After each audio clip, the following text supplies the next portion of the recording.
One of the biggest fake news of COVID-19 in India was one of the leading popular channels of India, Z News. They gave a breaking news saying the main person responsible for spreading COVID-19 in India is Dr. Zakir Naik.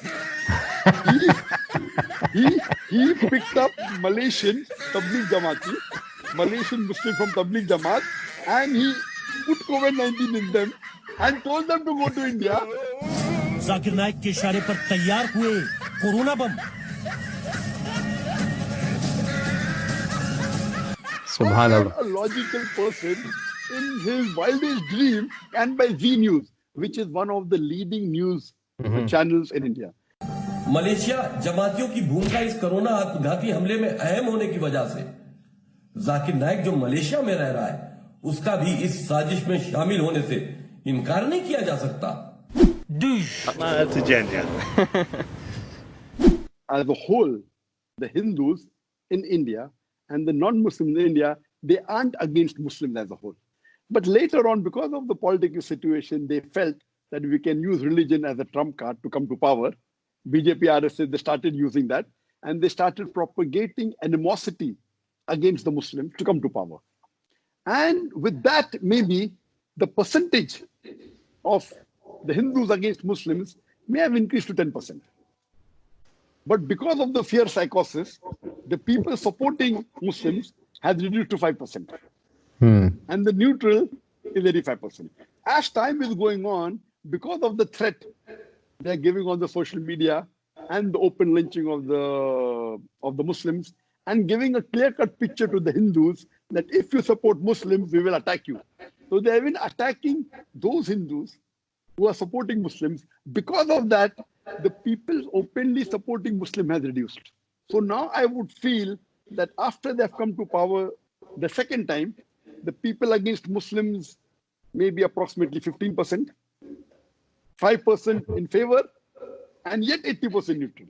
But these 80% neutral, they're afraid of showing that they're neutral because they're afraid of the government. They are saying the major cause of COVID-19 to enter into India are the Muslims. And there are many examples. They are blaming and they are saying that gathering that happened in Delhi, 4,000 people of the Tabligh Jamaat, you know, it's one of the largest Sunni Muslim gatherings that take place throughout the world without any publicity, without any media. They gather in large numbers in different parts of the world. So according to the fact, when they had that gathering, they had all the police permissions. So that gathering wasn't illegal at all.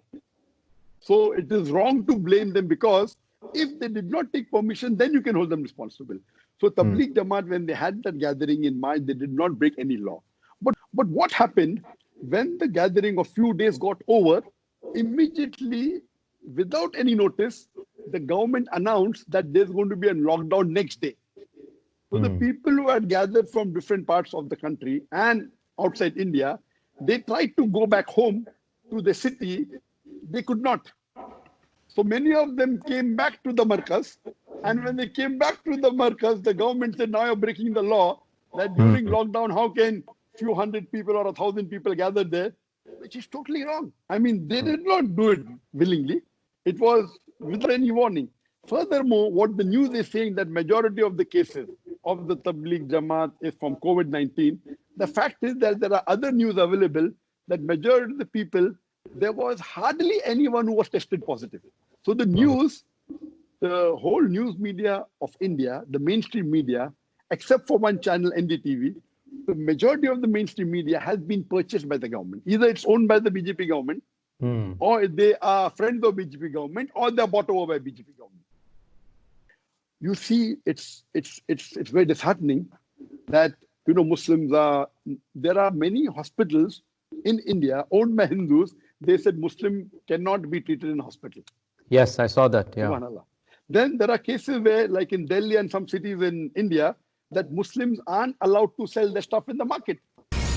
The video of Suresh Tiwari, who is a BJP MLA from Uttar Pradesh, asking people in Deoria district not to purchase vegetables from Muslim vendors has now gone viral. And when the MLA was asked about it, he said he has done nothing wrong. And now another UP BJP MLA has been filmed on this video threatening a Muslim vegetable vendor again. And when there were some Muslim vendors who sold their vegetables, these hooligans, they came and they forced the people who bought the vegetables to give it back. And they hunted these Muslims out. So there are so many things. There's open lynching. There's open. They fail to realize that, do you know that the company, the medical pharmaceutical company, which has been deputed by the Indian government for COVID-19 is owned by a Muslim, Cipla. SubhanAllah. The person who gave one of the largest donation to India to fight COVID-19, Azim Bhai Premji, Muslim.